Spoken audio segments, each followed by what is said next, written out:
watching Future Ready, and today I have a wonderful, surprise, happy, fantastic friend, fellow traveler, and journeyer visionary with us. It's Danielle LaPorte.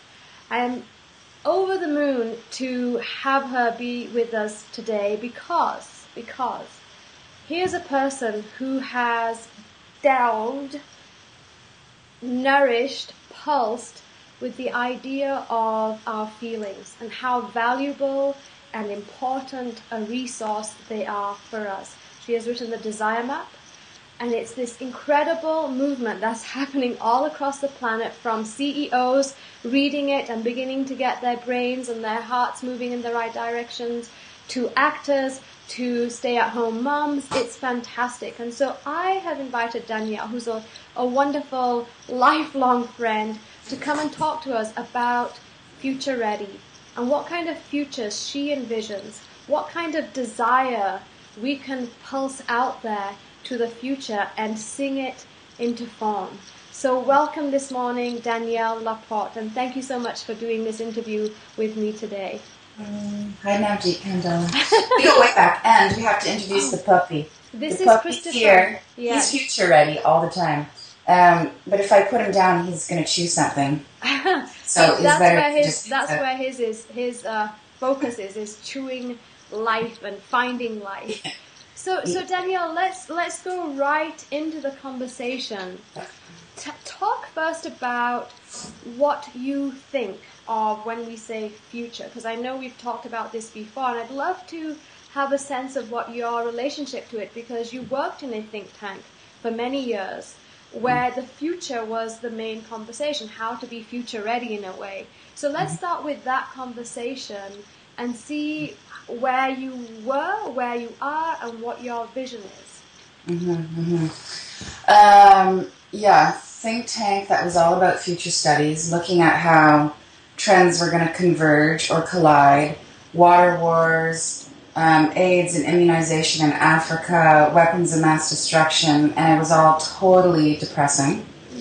And because it was all looking towards the future, those scenarios were all based on the current consciousness. So, that's where I'm sure somebody you've interviewed by now has brought in the Einstein quote, you can't solve a problem from the current consciousness. So, even though in that scenario planning, someone would come up with a wild card. There's going to be an invention for this, or aliens are going to land, or, something. And those wild cards could be positive. But those wild cards were never from a place of like, there's going to be a tipping point in consciousness and it's going to change everything. It was just never even on the map. So plus, at that time, I was still in my angry youth phase. I didn't know what I was angry about, but I was angry. And so I was like, fuck the future. And I'm just more interested in the present. And that was, that was useful. And I would say up until the last couple of years, I waved that flag. The present is more important. And I don't think it's an either or thing. But now I'm at my own personal tipping point where, this is quite personal, but I've had this meditation that I've been doing forever. And everybody goes to those workshops and somebody says to you, close your eyes and imagine a stream, or sit by a tree and there's a field and a guide or an angel or whatever, a golden box, or there's some kind of metaphor like that. And for years I've been going to this place, and I've been seeing structures in this place, and the meditation itself has evolved where I would see this house in the distance, and now when I meditate I'm in the house. And I'm just seeing how everything has come to now, really. And it's not the future, it's now, but from the now I'm creating the future. And I just see more clearly how my feelings create pathways, almost like, in the most positive sense, tentacles that reach out. I feel that when I get information, when I feel light and information and data and wisdom and the stuff of the ethers come down, that the future is present in that. But more practically, because I'm really, really interested in the practical, considering the future, thinking about the future, being proactive about the future, and really living in a state of desire, it alleviates my suffering. And that's really, it's more than interesting. It's amazing and it's awesome. Could you talk a little bit about that particular equation of alleviating your suffering? What do you mean with that? Why does it alleviate, or how does it alleviate? Well, there's lots of things I'm dissatisfied with. And whether it's, when I go to an airport and they don't have recycling, because I live in Vancouver, and living in Vancouver, which is one of the most eco-conscious cities in the world, spoils you for everywhere else, because you just go out, you become this eco-elitist. Everywhere you go, you're like, oh my God, they're not recycling. So whether it's that kind of dissatisfaction, or I'm just feeling a feeling I don't want to feel. It's heavy, it's hard, it's pinching, it's hell. It's really hell. And I'm really into this concept right now of like heaven on earth. And I can see in my old thinking how impossible I thought that was, how lofty, so lofty, you don't even attempt it. So lofty, not even attempt it. You dare not wish for it. So lofty that you ridicule it. And I think right there is a pattern of cynicism that creates, that chokes creative energy. And I think, if we could look at a grid of creativity, like those would be the negative choke points. So whatever I just said, those 3 layers, you don't even believe it's possible you wouldn't even dare desire it you become cynical about it. Death, it's death, yeah. So now I'm in that place of, I want to create heaven on earth. I think there are pockets of heaven and earth. There's lots of streams, and I step into that. I think there are times where I am heaven and earth. I am in that magic structure I've seen in my meditations for so long, and it is now. And I slip out of it, and and it's in the future, and I go back to it, and it's now, and desire is always in the future, and I'm all about desire. Let's talk about that structure that you saw in your meditations all that time ago, and now it's present, you're experiencing is your home, it's something that's within you. You've become that desire in a way, that meditation, that peace, that inner equilibrium, and marry that to that conversation of Einstein, of the space of your consciousness, where to address an issue or a problem, you have to come from another level of awareness. So in some way, your foundation has changed, by becoming this structure, and so heaven on earth is more accessible.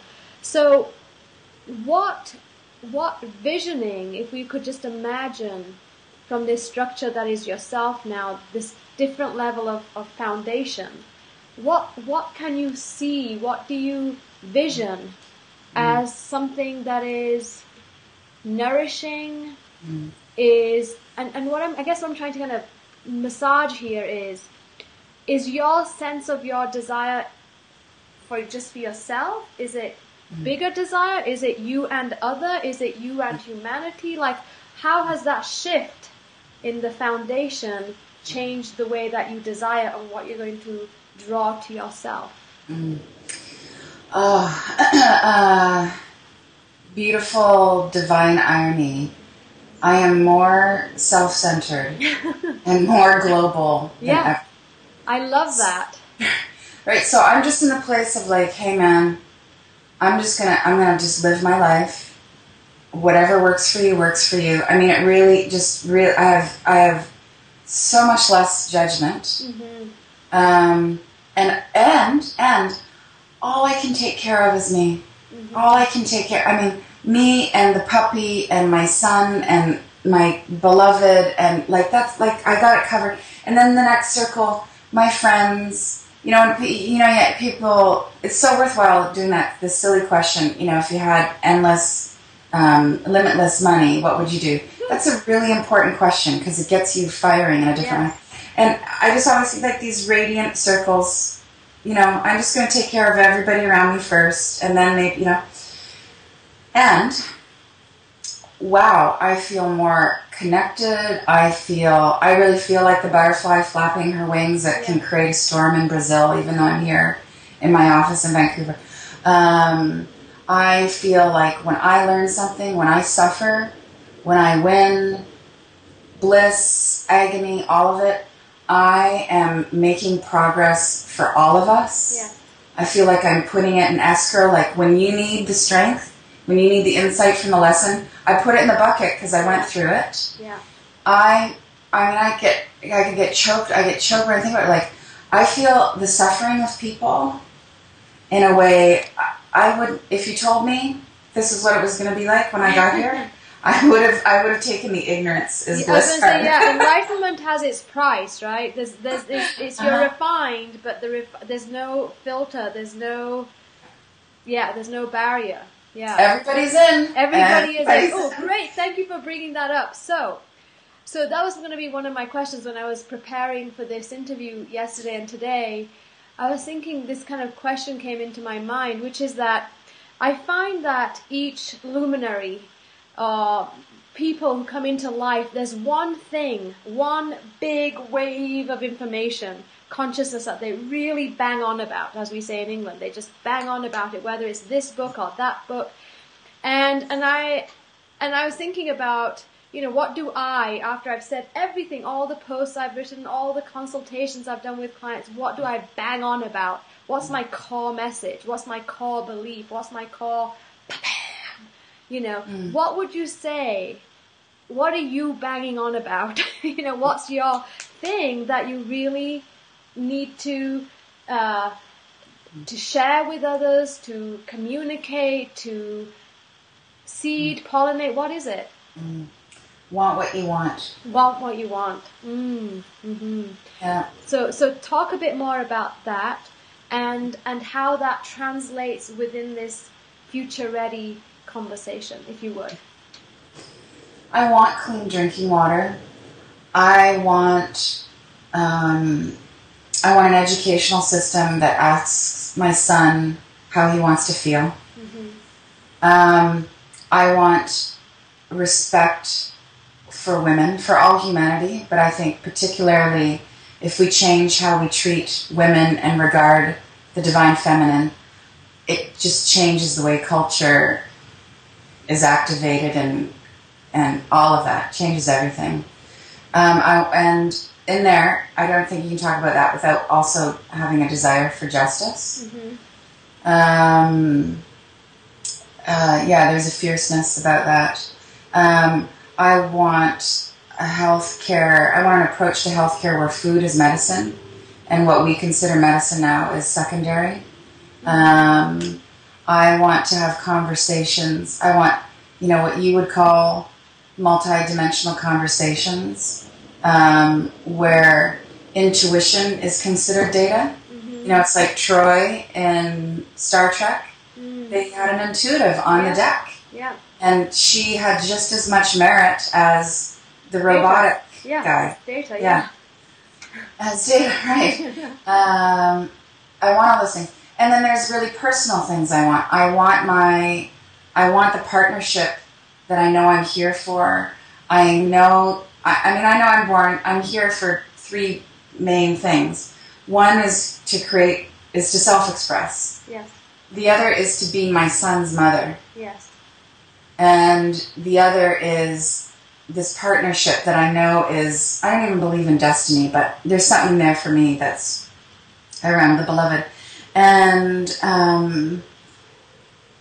everything after that is a bonus. So that's my vision of the future. But I want to get more granular because it does go back to self.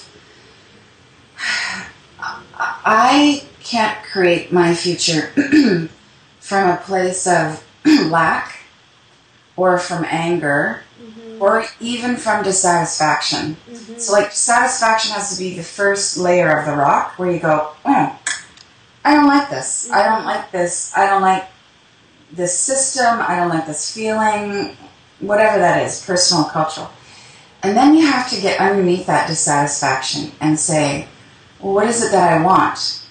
And then you have to get underneath the desire and say, why? Mm-hmm. And then I think if you keep going down and down, you will always come back to God.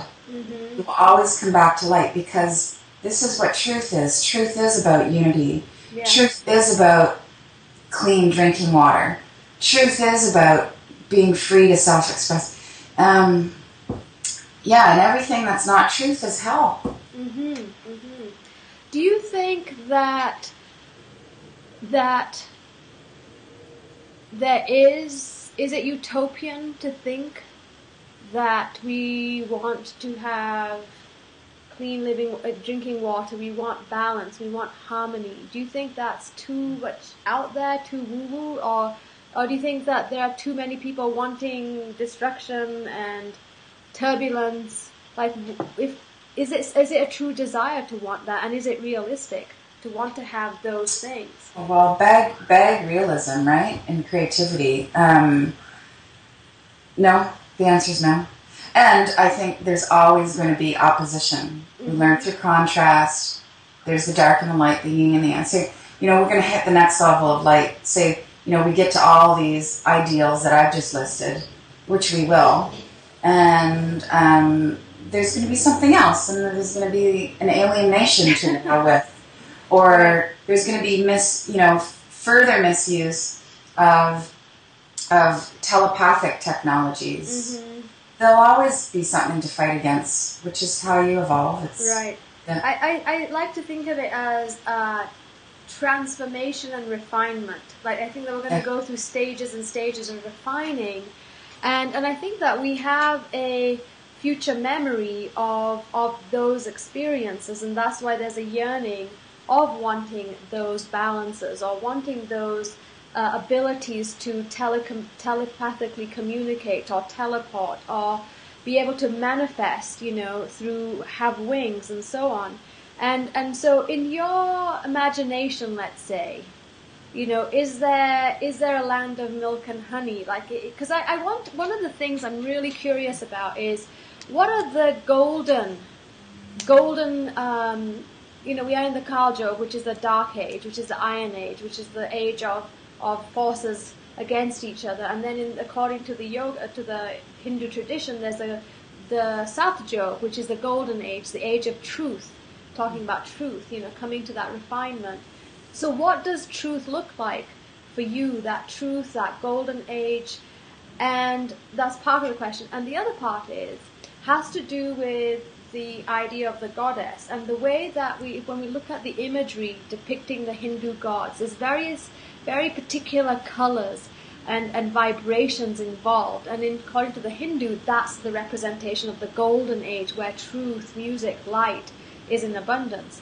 So give us a vision of what truth lived golden age looks like, because my ears are hungry, and my senses are yearning other people's ideas of that, so we can begin to, cheer for that reality. Mm. Yes, and you got to talk about future memory. Yes. Okay. Vision of the future. Nobody's in personal hell. So what's the opposite of that? Right. It has to do with an inner freedom. So, this sounds so banal, but the golden truth, the future is just, no one's second guessing themselves. Right. And no one is being somebody that they're not. And in that state, with all those layers off, you get down to your own gold, which means genius. And oh my God, what could come of that? Yeah. The systems we could create, the things that we could make by just feeling unencumbered, feeling free to be ourselves. Because right now, we're called, it's eccentric, or too far out, or it's impossible, or the funding's not there, or we're literally beaten and repressed. It's just, we've created, the fabric that we stitch together is got so many threads of faking it and battery of the human spirit and lies. I mean, we're standing on lies. Those structures need to be taken down. That's why the economic systems are, fraying. Yeah, so for me, it's just, I just see this center of the gold heart, and from there, everything comes, whether it's flying cars, or we live on Mars, or immaculate conception. Yeah. And Self-healing, growing new limbs. Yeah. Every time I go to the dentist, I just think, God, I wish I were more in my truth so I could grow that tooth back. Hey, you know what? They have just found that, of course, in dentistry, I think it's one of the slowest moving technologies, but now instead of doing fillings and all of that, what they do now is they will shine a laser on the tooth wherever the hurt is, wherever the black stuff is. They shine a laser encouraging the tooth to grow back. Finally, I know. My kid says stuff like, I'm interested in that valley, and maybe this ties into future memory, but I'm interested in that valley of where we forgot. Yeah. So I think, my experience of God consciousness is, if I'm God and there I am just burning as a being, I want to play. So I'm going to create stuff and send it out, and I'm going to fragment. I'm going to break myself into infinite amount of pieces. And then those infinite amount of pieces that you might want to call souls, beings, whatever, are going to say, for part of this experiment, let's all agree that we're going to forget. Yeah, okay. So that's interesting. And then because we forget, it's our own obstacle course, and we become stronger and all that. But, my kid will say things. Just the other day, we're in the car, and the kid says to me, Mama, I've been thinking about crystals, because crystals are a big thing in my life. I'd like a future where this isn't funny, actually. We're just really looking at the technology of crystals. Hello, they run your quartz watch. Okay, so they must be doing something. He says, and if you had a wound, they could insert the crystal and the crystal would heal the wound. Well, this is not new. This is my kid remembering something. He's remembering something, And I so often just say, oh, you're just my little blonde Egyptian, But I'm interested in how we lost all of that. Well, that's really a great question, and I think when it comes to future memory is that we always assume that our past, we look at our soul, our being, having gone through past reiterations, and we've arrived here, but we haven't really arrived here through a past. There's a future that is also part of our past.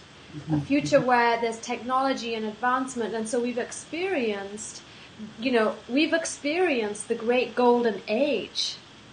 And so part of the suffering is that we've forgotten that memory of what the golden age is, and that celebration of life and communion. And what you're saying about splitting up and being God consciousness in all life, and then making this contract to say we forget. Well, I think part of that experience is bringing consciousness to the part that is forgotten, the most distant from communion. It's like, bringing awareness to Pluto or some way out of the solar system part of ourselves. And it's cold out there, there's not much light, and we've forgotten that we can generate light. So part of future memory is the generation of light, the next generation of light, that God is growing through us. And so for Harper, for your son, to have that memory of crystals and a yearning for is kind of a completion, because one part is to let it go because it's already been done. And that's an interesting place.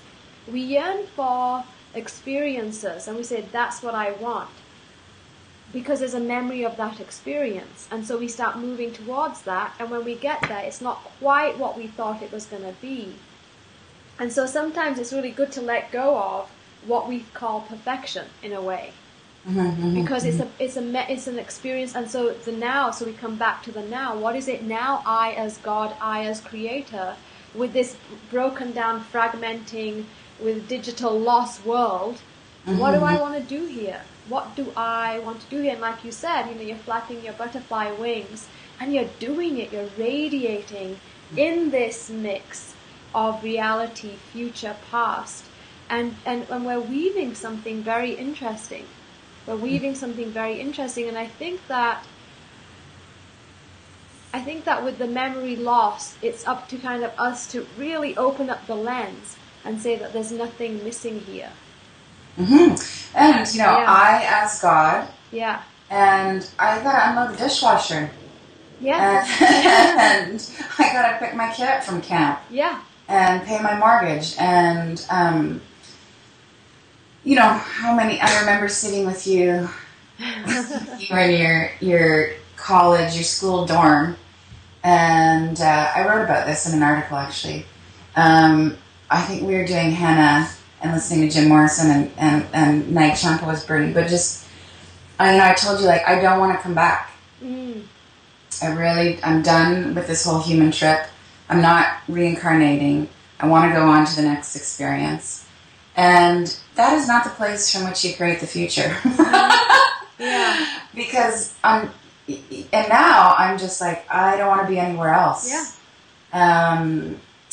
Because I'm really feeling that heaven on earth is possible, and it's happening in varying degrees in my own life and in the planet. I've just heard in the last couple of days a few people talk about Steven Pinker's book, which I'm forgetting the title now, but talking about how, we are less violent as a planet than we have ever been. Exactly. It's beyond faith. It's beyond faith. It's beyond trust. I feel I have a deep knowing.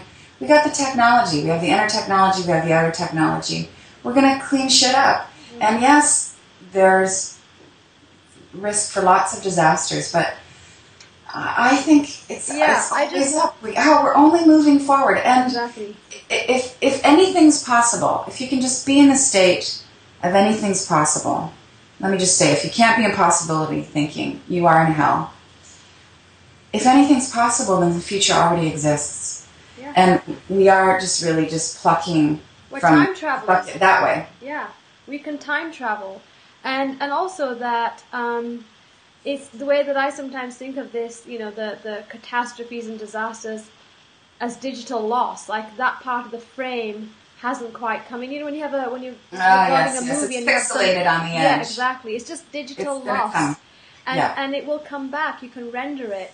And that I think that we have to begin to pop out of the flatland and really begin to see ourselves as multidimensional beings. We have to take on the conversation of time and space outside of the very current frame that we're in. I think part of our suffering and feeling of hell is because we only see ourselves through this lens. And I think part of our next spiritual evolution is really taking on time and space and what we define, because however we rig it is how we will experience it. So this next gig, I think, for humanity is saying, okay, let's reevaluate collectively what we say is time.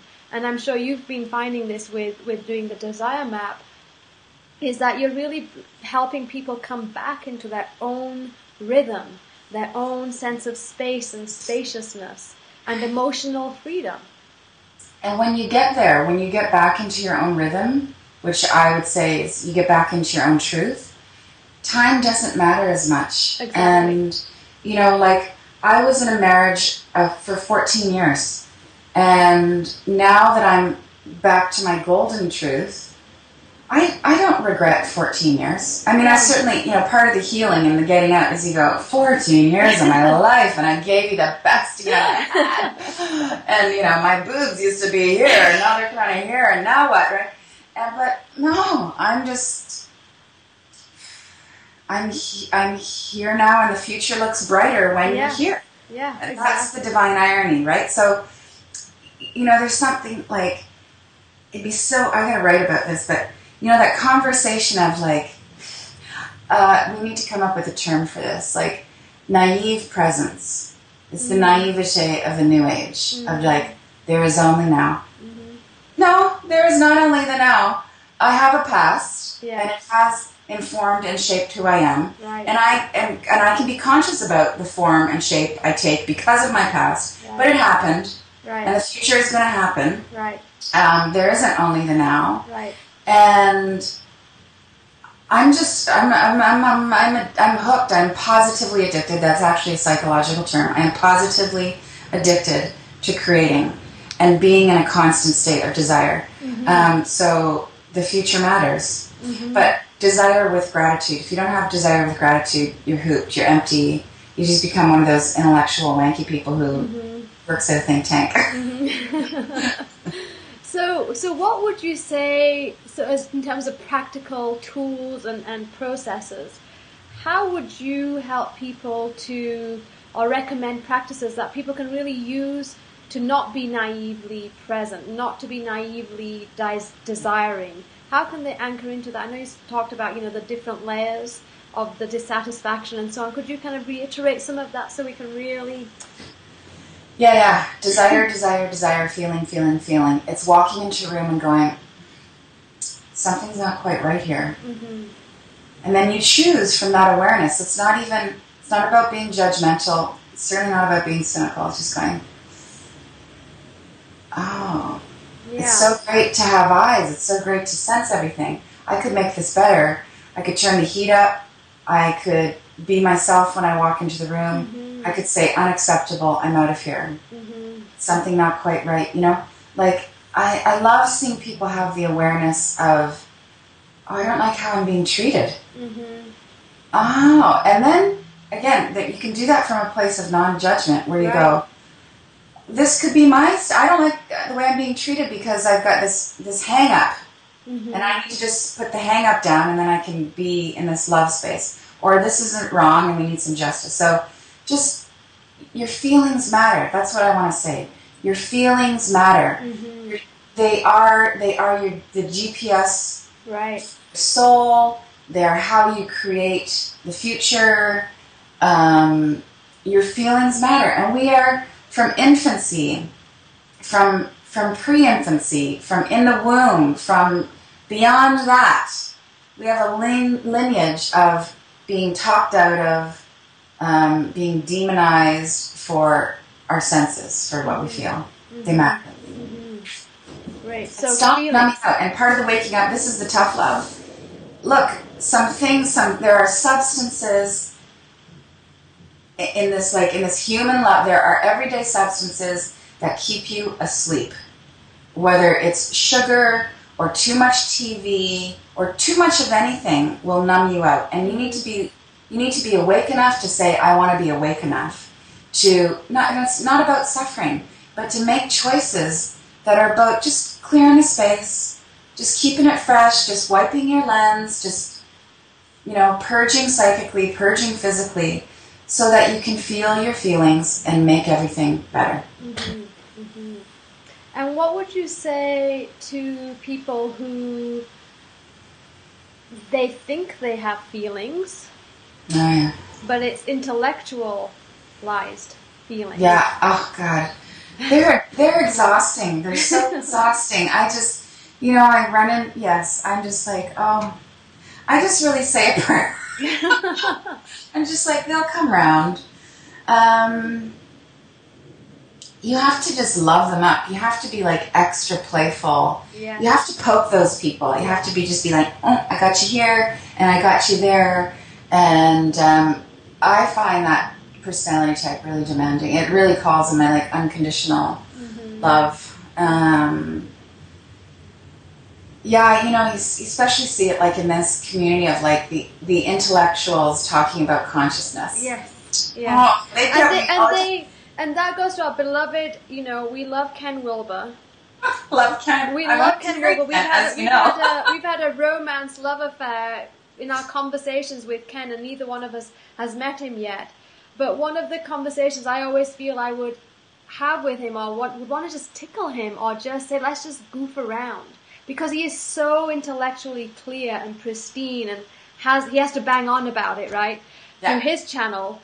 But I think that just that warmth and the feminine and there's something juicy and messy, tantric That's essential. Just real. Yeah. And, I spent so much of my time, this is like, he just woke up. Especially, like when you and I we've been friends for a long time now, but like I just felt so inferior to those people. Yeah. But I felt, this was what I finally learned. That awkwardness. You just wouldn't know what to say to those intellectuals, and I'd just be like, I feel uncomfortable, therefore I must be wrong. This feels awkward, therefore I must be inferior. And then I just got to think, like, this is boring. This is not lighting me up. I'm not feeling anything. There's no honey in my heart about this. This is no fun. Right. And, like, I don't care. Right. So, yeah, I just got to more of that place, like, take what I want, leave the rest, but, oh my God, I just want to have fun. And I know, people think I'm serious, but... Seriously funny. I'm seriously funny. I'll play. So let's talk now. It's just kind of brought us nicely to this conversation about the goddess. The bullocks or the buttocks? Are you talking about my anus? Huh? What? About the goddess. Oh, the goddess. The goddess. I thought you said bullocks and then buttocks. No. The goddess. No, Yes. the goddess. So disclosure here. I have my reservations about goddess conversation, as you probably kind of know. I know you do. I do too. Yeah. And so but on the other hand, I'm a complete devotee of that plane of consciousness, the actual consciousness. I don't like if she's this goddess and this is this thing and you have to do it this way and you talk and now please call me goddess and don't say God. So clarify for us what your version, your relationship is, and what's making you excited, what's drawn you to the goddess, and like why use the goddess construct? I know I'm a bit in that galactic sense, but tell us. Okay, so you're getting the deepest out of me today, of course. Okay, let me give you the nutshell version. Mm-hmm. I've had a resistant relationship to the goddess my whole life.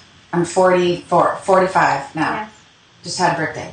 And I never really got her as evolved as I thought I was. I really still defaulted in my mind to a male figurehead as, holder of the universe, as the keeper. And yet I knew that I craved more femininity in my life. I knew that my greatest strength, my greatest power comes from my own femininity. Mm-hmm. Unquestionably. I want it more. And then I thought to myself one day, you become what you worship. And I know what I want to become. Yeah. Why have I not handed my life over to the goddess? And part of that is I still had some residue that I had to remove from two things. One, just the fucking patriarchy. Right. And two, from the new age of, am I going to have to wear... Sorry. Am I have to go to belly dancing class and wear burgundy things and fucking go to Burning Man and take my top off? Yes. And become Wiccan and, okay. Then here's what's happened in the last year. I get it now. And when I, have been on my knees of, do I really have to walk through this fire, going through the eye of the 900th needle to get clean and clear about what I want and to heal my heart and fully express myself? And, my personal trials and tribulations. And it was just I just got to the goddess of, I want to be carried. I want to love beyond love. I want to live in the place beyond trust of just knowing. And in that intense desire, just okay, God, Goddess, Jesus, take the wheel. I just got to the divine feminine. And there's nothing like the mother to carry you. The way I carry my child, it's unconditional. I'm human, so I have conditions, turn that down. But, and that if you want it, you must worship the goddess. You have to give your life over to her. She must be worshipped. And there's a double entendre in that, and this was my epiphany.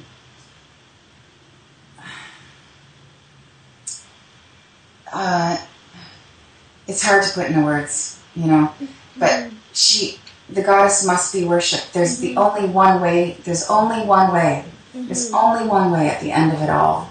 So let me ask you a question. Is the goddess actually, in my version, the goddess is actually non-dual? Yes, absolutely. Right? Because you come through, you're just using the channel of the feminine to arrive at the non-dual experience of self, of Godhead, and so on. And you have to pass through the masculine to get back to that non-dualism. And I've had this, I had a conversation with, 900-year-old Indian dude, and I was just like, I've been reading some stuff on Tantra lately, and it's taken me a lot of research to find this, but they're actually saying, there is no Shiva, there is no masculine. The masculine returns to the feminine. What do you think of that? Because it felt like all my bells went, yes. Yeah. And he's like, the Mahakali yes. of all creation. Yeah. It's all Shakti. Yeah, and it's fascinating because, and this is where I like it, because I ride that consciousness in music. That's how I ride that non-dual. I can listen to a bit of Lee Perry or, some great cosmic mantra, and I instantly go into the ecstatic and the non-dual, and that for me is, so then I can't say it's Godhead because I'm not separate from it anymore. It's not it and me, and like, the butterfly wings, it's all that communion, and that's I think if we don't have regular experiences of that, talking about going through the different layers of dissatisfaction, arriving at the truth, there has to be an explosion of communion, whether that's a peaceful communion or a belly laugh of a communion. That has to happen because that's what's going to raise the foundation so that we open a little bit more. And so I think I can go to the goddess through the channel of the goddess, but it has to be at a non-dual experience of self and life and Godhead and whatnot. And yes, and we need to stop invalidating and denying when we do have that communion, when we connect. Yes. Like I see it happen with my girlfriends where we invalidate our intuition or, I was just thinking about you, and just, we take those moments of, I was just thinking about you, and we just kind of, we set them aside. It's just a coincidence. It's not a coincidence. You're connected. You're aware. And when the more awareness you have about your awareness, the more credit you give to yourself for what you do know and all the synchronicities, the more you get of those. So, and you can be more helpful. Oh my God, you can be more helpful. Yeah. You can call your friends at midnight and say, and this I want an intuition. And this is applicable in daily life experiences, whether you're talking to your manager or you're talking to the doctor at the ER. We can align a vibrational pull of likeness. So you can get the right doctor for your kid, or you can get the right gas station attendant for what you need, because you're pulling on those levels of awareness. This morning as I was getting ready and I was just doing my little mascara, and I just had this vision of you getting ready and doing your mascara, and I had to smile to myself because even though we weren't anywhere near physically, I had this warm feeling in my body that you and I we were getting ready together. We were getting ready together because we were going to meet, and this is what was happening. And just that fluidity through consciousness is a freedom where we'd have to, again, don't have to feel alone. We'd have to feel alone because so much of our experience, because of memory, future memory and the amnesia of communion, it makes us feel like this separate entity, and we forget that we're embedded in the whole. Yeah. We can hear each other's thoughts. Oh yes, I think that was one of the things that used to drive me crazy as a young person, was that I could hear so many people and their conversations and their fears and agonies, and I would feel terrible. Because I didn't know to what degree I could help. Whether I should just walk up to them and say, It's going to be okay. I know you're feeling really sad, but I'm here. But then I would think like, what are they going to think if a 10-year-old kid goes up to somebody and says, but I'm here. I'm rooting for you. I'm rooting for your team kind of thing.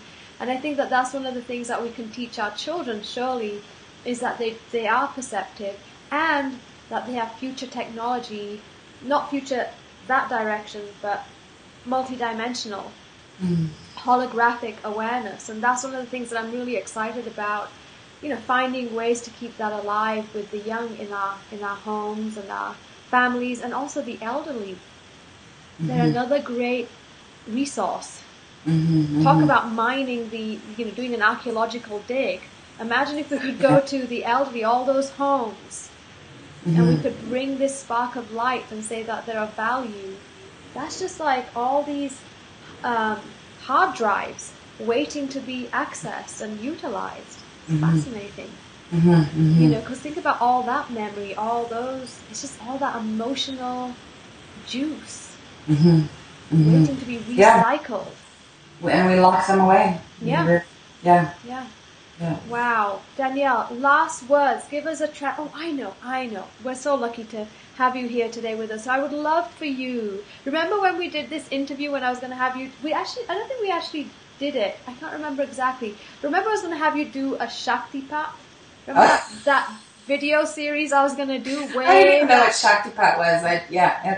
Right? So remember, so now... It was in Seattle. Yes, in my, that apartment. 0-bedroom apartment. And I was raining. wearing black and white satin paisley pants. Yeah. So here we are. Yeah.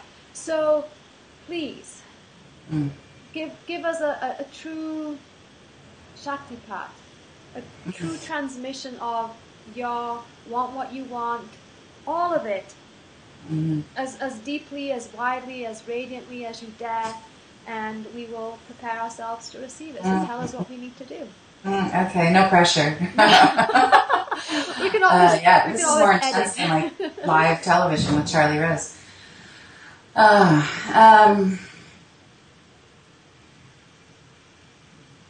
Well, this morning, before I got on my mascara, I went across the street. I live right across the street from a church. And, here's a divine irony. I've had this contentious relationship with the goddess, and I come to my knees this year to just say it's all gets back to Shakti. And for the 2 years that I've lived in this house, there's the Madonna in an alcove, literally looking into my window from across the street.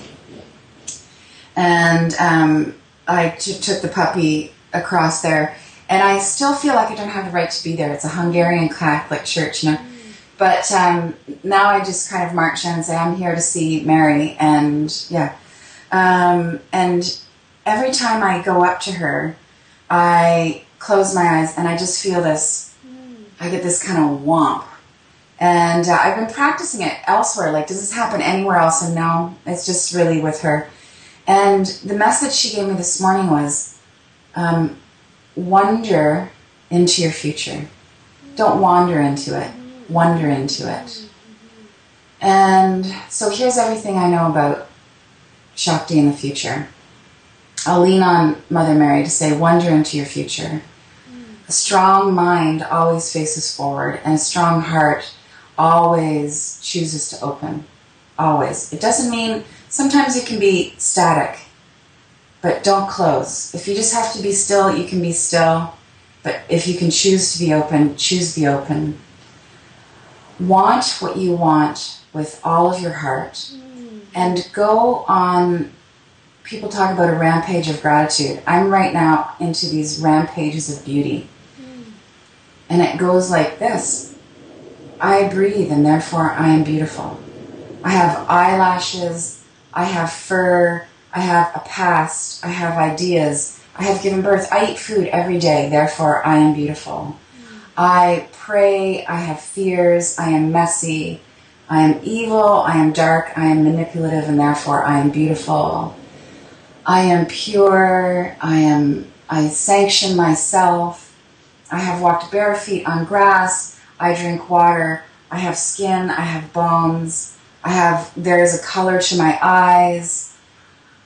I make things, I think of things and I put them into words, and therefore I am beautiful. I am here, therefore I am beautiful. Fantastic. Thank you. That was lovely. I could really feel your heart and your joy and your love. That's just gorgeous.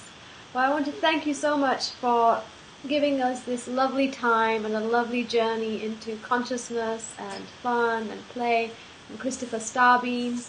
And I want to tell all our people who are watching this that you can find Danielle at daniellelaporte.com, where she writes beautiful consciousness enlivening poetry and sermons on life and love, and lots of desire mapping directives and guidelines and beautiful photographs and images for all of you to use in creating your own desire maps.